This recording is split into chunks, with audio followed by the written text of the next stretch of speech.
Baik, selamat sore Ibu dan teman-teman. Kami dari kelompok 3 akan melanjutkan hasil presentasi kami mengenai rancangan acak lengkap. Nah, anggotanya ada Anissa Lusetoi, Gremis Danosaban, Hestia Nawalo, Ledana Prondou, dan saya sendiri Jessica Balu. Slide selanjutnya.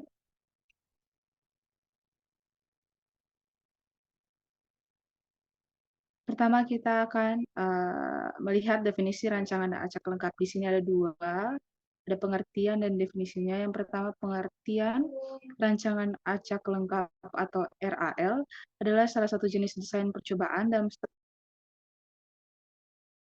dirancang untuk menguji pengaruh perlakuan atau intervensi dengan cara mengalokasikan perlakuan secara acak ke unit percobaan. Nah, adapun tujuannya, yaitu tujuan utama dari RAL adalah untuk memastikan bahwa setiap unit percobaan memiliki peluang yang sama untuk menerima setiap perlakuan, sehingga hasil percobaan dapat diinterpretasikan dengan lebih akurat dan bebas dari bias yang disebabkan oleh variabel yang tidak terkontrol.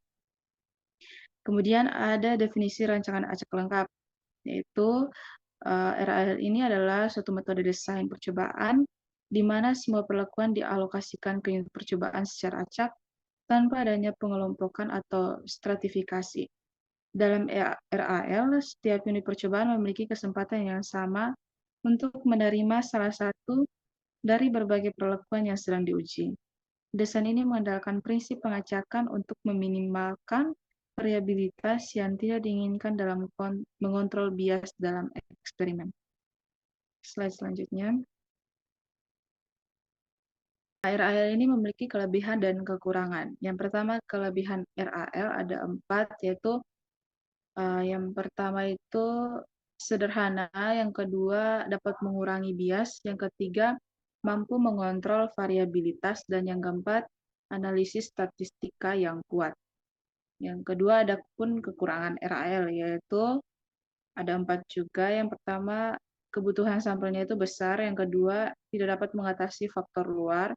Yang ketiga, kurang efektif untuk variasi dalam unit percobaan. Dan yang keempat, tidak memperhitungkan interaksi. Slide selanjutnya. Nah, dalam RAL juga ada elemen utamanya. Di sini ada 5. Yang pertama, unit percobaan. Itu merupakan subjek atau objek di mana perlakuan diterapkan, contoh dalam penelitian pertanian. Nah, yang kedua, perlakuan. Nah, ini kondisi atau variasi yang diterapkan pada unit percobaan. Yang ketiga, pengacakan. Pengacakan merupakan proses alokasi perlakuan secara acak ke unit percobaan. Yang keempat, replikasi. Ini merupakan pengulangan perlakuan pada beberapa unit percobaan untuk meningkatkan akurasi dalam reliabilitas hasil percobaan. Dan yang kelima, analisis data. Ini digunakan untuk mengevaluasi perbedaan antara perlakuan dan menentukan apakah perbedaan tersebut signifikan atau tidak.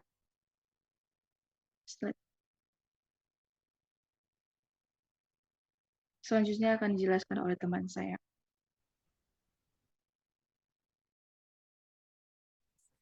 Baik, kita akan masuk kepada tahapan-tahapan rancangan acak lengkap, di mana tahapan-tahapan rancangan acak lengkap itu yang pertama itu kita mulai dengan menentukan tujuan penelitian, setelah itu menyusun rancangan percobaan, lalu menentukan unit percobaan dan mengacak perlakuan.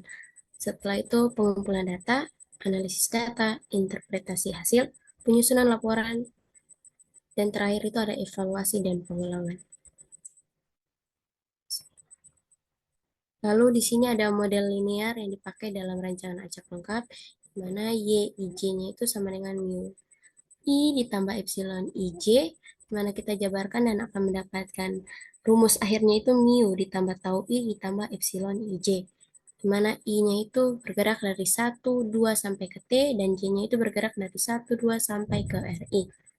Untuk mu I-nya sendiri itu menyatakan min perlakuan ke I. Lalu ada sigma I sama dengan 1 sampai ke T, tau I itu sama dengan 0. Lalu ada EYIJ sama dengan mu ditambah T1 sama dengan mu1. Di mana mu sama dengan rata-rata umum atau min populasi. Tau 1 itu sama dengan mu 1 dikurang mu. Itu merupakan pengaruh aditif dari perlakuan ke I. Lalu ada epsilon IJ itu menyatakan galat percobaan atau pengaruh acak dari perlakuan ke I.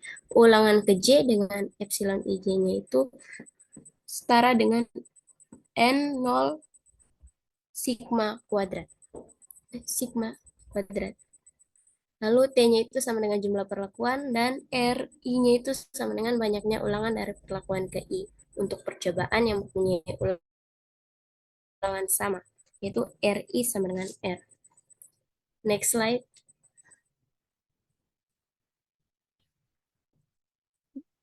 Oke, kita masuk dalam analisis ragam, di mana analisis ragam itu merupakan suatu analisis untuk memecah keragaman total menjadi beberapa komponen pembentuknya. Lalu ada penduga kuadrat. Penduga kuadrat terkecil bagi parameter-parameter di dalam model rancangan acak lengkap itu diperoleh seperti yang ada pada tabel, di mana parameter tau 1, penduganya itu ada tau 1 topi sampai Y, Y I topi kurang Y topi, lalu ada epsilon, parameter epsilon IJ itu penduganya itu epsilon IJ topi sampai Y IJ topi kurang Y I topi. Di mana Y IJ-nya itu sama dengan mu I ditambah tau I ditambah epsilon IJ, lalu mu-nya kita bawa ke samping sehingga dapatnya itu Y IJ dikurang mu sama dengan tau I ditambah epsilon IJ. Penjelasan selanjutnya akan dijelaskan oleh teman saya, Anita. Baik, selanjutnya untuk asumsi dan hipotesis. Untuk asumsi modal tetap E tau I sama dengan tau dari sigma I sama dengan 0 sampai T, di mana tau I sama dengan 0 dan epsilon IJ yaitu N 0, sigma kuadrat, dan model acaknya yaitu E tau I sama dengan 0, I E tau kuadrat I sama dengan sigma I kuadrat epsilon IJ di mana N 0, sigma kuadrat. Di mana hipotesis H0 sama dengan model tetap semua tau sama dengan 0, H1 model tetap tidak semua tau I sama dengan 0, dan model acak sigma I kuadrat sama dengan 0, dan model acak sigma I kuadrat lebih besar dari 0. Slide selanjutnya. Untuk tabel analisis ragam, di mana yaitu sumber keterangan, itu ada perlakuan, galat, dan juga total. Jumlah kuadrat untuk perlakuan dengan rumus T kurang 1, derajat bebas yaitu JKP seperti yang tertera pada slide, dan galat baku yaitu S Y topi sama dengan akar 2KT dikali dengan galat per R untuk membandingkan nilai tengah perlakuan. Selanjutnya, untuk contoh kasus rancangan acak lengkap yaitu berikut ini adalah data dari hasil pengujian estrogen beberapa larutan yang telah mengalami penanganan tertentu, di mana berat urin tikus dipakai sebagai ukuran keaktivitas estrogen, berat urin dalam miligram, dan 4 tikus untuk setiap kontrol, dan 6 larutan yang berbeda dicantumkan dalam tabel berikut, di mana kontrolnya yaitu 89,8, 93,8, 88,4, dan 112,6, di mana perlakuannya itu ada P1, P2, P3 sampai P6, dan perlakuan yaitu Y1, Y2, Y3 sampai Y7. Slide selanjutnya.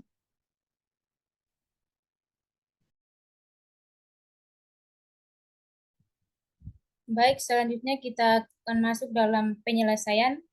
Nah, yang pertama kita akan langkah pengujian hipotesis, di mana yang pertama, karena hanya terdapat 7 perlakuan yang tersedia, seperti yang telah disampaikan oleh teman saya tadi, bahwa ada 7 perlakuan dan 4 ulangan. Jadi dapat modelnya yaitu YIJ sama dengan mu tambah tau I ditambah epsilon IJ, di mana I sama dengan perlakuan yaitu 2 sampai 7 dan J itu ulangan yang tadi 4 jadi 1, 2, 3 dan 4. Dengan YIJ itu berat uterin dari tikus ke J yang memperoleh perlakuan KI dan mu itu min populasi berat uterin dan tau I sama dengan pengaruh perlakuan KI dan epsilon IJ itu sama dengan pengaruh acak pada tikus ke J yang memperoleh perlakuan KI. Yang kedua ada asumsi. Asumsinya bisa dilihat untuk model tetap. Ketiga, hipotesis yang akan diuji, di mana H0 semua tau J sama dengan 0, atau tidak ada pengaruh perlakuan terhadap berat uterin tikus, dan H1 tidak semua tau J sama dengan 0, atau minimal ada satu perlakuan yang mempengaruhi berat uterin tikus. Selanjutnya kita akan menghitung analisis seragam. Langkah yang pertama itu kita hitung faktor koreksinya. Tadi rumusnya telah disampaikan oleh teman saya, di mana FK sama dengan Y kuadrat per R dikali T, sehingga kita substitusi mendapatkan hasil 180.642,89. Untuk langkah yang kedua, kita menghitung jumlah kuadrat total, di mana rumusnya itu JKT sama dengan sigma I sama dengan 1 sampai R, dan J sama dengan sigma J sama dengan 1 sampai R, Y IJ kuadrat dikurangi FK.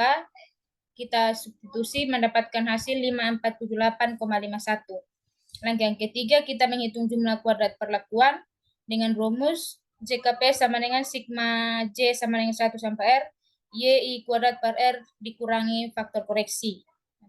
Kita juga tinggal substitusi sehingga kita mendapatkan hasil 2415,94.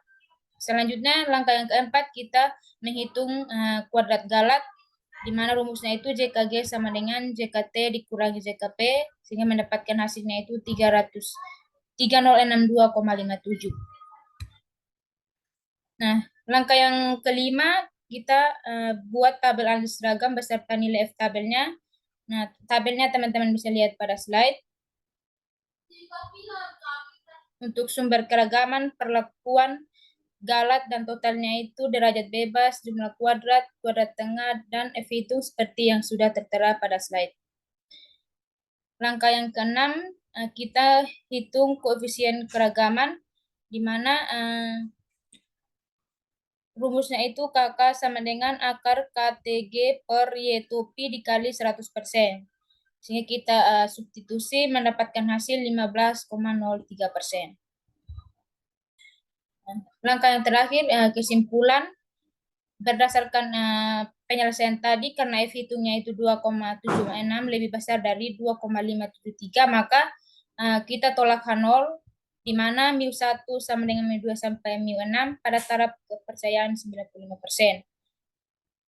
Yang kedua, karena F hitung 2,76 lebih kecil dari 3,812, maka kita gagal untuk menolak H0, di mana mu1 sampai mu6 pada taraf kepercayaan 99%. Hal ini berarti bahwa pada taraf kepercayaan 95%, minimal terdapat satu perlakuan yang berbeda dengan yang lainnya. Namun pada taraf kepercayaan 99%, semua rata-rata perlakuan tidak berbeda dengan yang lainnya. Kesempatan saya kembalikan kepada moderator. Terima kasih. Sekian dari presentasi kami. Terima kasih.